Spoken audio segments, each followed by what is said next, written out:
হতাশা মাদক দিয়ে দূর হয় না। হতাশা দূর হবে, বলে দিব, তিনটা জিনিস, মাত্র তিনটা। কয়টা ভাই? প্রিয় দর্শক, হতাশা থেকে বাঁচার তিনটি উপায়। প্রিয় দর্শক, এই ভিডিওতে আমরা জনপ্রিয় ইসলামিক স্কলার আবুতা মোহাম্মদ আন্নান হুজুরের বয়ান থেকে হতাশা থেকে বাঁচার তিনটি উপায় তুলে ধরবো। প্রিয় দর্শক, ভিডিওটি খুবই ইম্পর্টেন্ট, আর বেশি কথা বলে আপনাদের মূল্যবান সময়টুকু নষ্ট করব না। আমরা এক এক করে হতাশা থেকে বাঁচার তিনটি উপায় শুনবো। এক, 5 ওয়াক্ত নামাজ। এক কি? নামাজে আপনি অজু করে সিজদা দেন, ইনশাল্লাহ আপনার মনে প্রশান্তি না আসলে আমাকে এসে বলেন যে আসে না। চোখের পানি, মনের আবেগ যা আছে আপনার ভিতরে, কষ্ট, দুঃখ, যন্ত্রণা, সব আল্লাহকে ঢেলে দিবেন ইনশাল্লাহ। নিজের আবেগ ধরে রাখবেন এখানে, আপনি আল্লাহর জন্য ঢেলে দিবেন। মানুষকে আবেগ দেখা কি লাভ? মানুষ আপনার চোখের পানির মর্ম বুঝবে? মানুষ কি মানুষের চোখের পানির মর্ম বুঝে? আপনার পিতা যদি মারা যায়, আমার কাছে এসে দোয়া চান, কান্নাকাটি করে, আমি দোয়া করতে পারবো, কিন্তু আমি কিন্তু আপনার ফিলিংসটা বুঝতে পারবো না।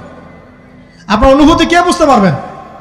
আল্লাহ পাক আপনার ঘাড়ের রগের চেয়েও কাছে আছে। সুবহানাল্লাহ, সুবহানাল্লাহ, আল্লাহ পাক ঘাড়ের রগের চেয়ে কাছে আছে। গতকালকে বাংলাদেশের একজন বরেণ্য আলেমের সাথে একটা কনফারেন্সে ছিলাম।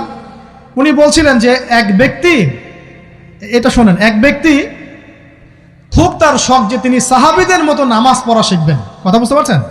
সাহাবীদের মতো নামাজ শিখবেন। তো একজন বরেণ্য আলেমের কাছে এসেছেন, এসে বলছেন যে আমাকে সাহাবীদের মতো নামাজ শিখিয়ে দেন। তখন সেই আলেম আরেকজন আলেমের সন্ধান দিয়েছেন, যে তুমি তার কাছে যাও, তিনি শেখাবেন।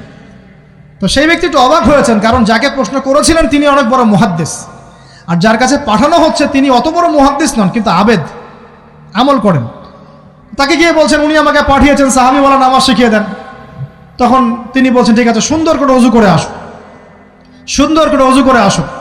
অজু করার সময় খালি খেয়াল রাখবা যে আমি অজু করছি শুধু আল্লাহর সন্তুষ্টির জন্য। কি খেয়াল রাখবেন? অজু করছি শুধু আল্লাহকে রাজি খুশি করার জন্য অজু করছে, আর কোনো উদ্দেশ্য নাই আমার। অজু করতে যাচ্ছে, তিনি আবার বলছেন দাঁড়াও, শুধু আল্লাহকে রাজি খুশি করার জন্য অজু করো। আবার শুরু করছেন, আবার বলছেন শোনো, শুধু আল্লাহকে রাজি খুশি করার জন্য অজু করো। এভাবে বলতেই আছেন। নামাজে দাঁড়িয়েছেন, দাঁড়ানোর আগে বলছেন শোনো, শুধু আল্লাহকে রাজি খুশি করার জন্য নামাজ পড়ো। বলতেই আছেন। এক পর্যায়ে সে ব্যক্তি নামাজ শুরু করলো। নামাজে মনোযোগ এদিক ওদিকে যায়, আর তার মাথায় এটা আসে, এই শুধু আল্লাহকে রাজি খুশি করার জন্য আমাকে নামাজ পড়তে হবে, শুধু আল্লাহকে রাজি খুশি করার জন্য নামাজ পড়তে হবে। এই চিন্তা তার মনের মধ্যে ঘুরপাক খাচ্ছে। এভাবে নামাজটা সে শেষ করেছে। শেষ করে চিন্তা করছে যে নামাজ তো পুরোপুরি মনোযোগ দিতে পারলাম না। বারবার মাথার মধ্যে এরকম চিন্তা আসছে, আল্লাহ আমাকে তুমি মাফ করে দাও, নামাজটা আমার মনে হলো না ঠিক মতো। তখন সে ফিরে এসে তার সে ওস্তাদকে বলছেন, আমার তো নামাজ এরকম করে পড়লাম, কিন্তু শেষমেশ মনে হলো যে নামাজটা হয়তো কবুল হয় নাই।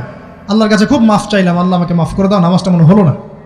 তখন সেই যে প্রথম ব্যক্তি যিনি পাঠিয়েছেন তিনি বলছেন, এটাই হলো সাহাবীওয়ালা নামাজ। তারা আল্লাহকে রাজি খুশি করার জন্য নামাজ পড়তেন, নামাজ শেষ করে আল্লাহর কাছে ইস্তেগফার করতেন, আল্লাহ কিছুই হলো না, কিছুই হলো না। আমার কথা কি বুঝতে পারছেন?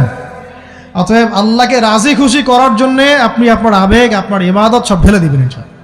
অন্য কারো কাছে কিছু পাওয়ার আশা করবো। আমাকে আল্লাহ পাঠিয়েছেন দুনিয়াতে নামাজ পড়তে, রোজা রাখতে, দিনের প্রচার করতে, দিনের জ্ঞান অর্জন করতে, এই তো। তা আমি একজন মেয়ের জন্য জীবন নষ্ট করে দিব কেন? আমি তাহলে আল্লাহর কাছে কি মুখ দেখাবো, আর নবীর কাছে কি মুখ দেখাবো? ওখানে গিয়ে বলবো আল্লাহ আমি আমার অমুক প্রেমিকার জন্য আশেক হয়ে একদম জীবন দিয়ে দিয়েছি, আত্মহত্যা করেছি। গেছে ভাই, যাইতে দেন।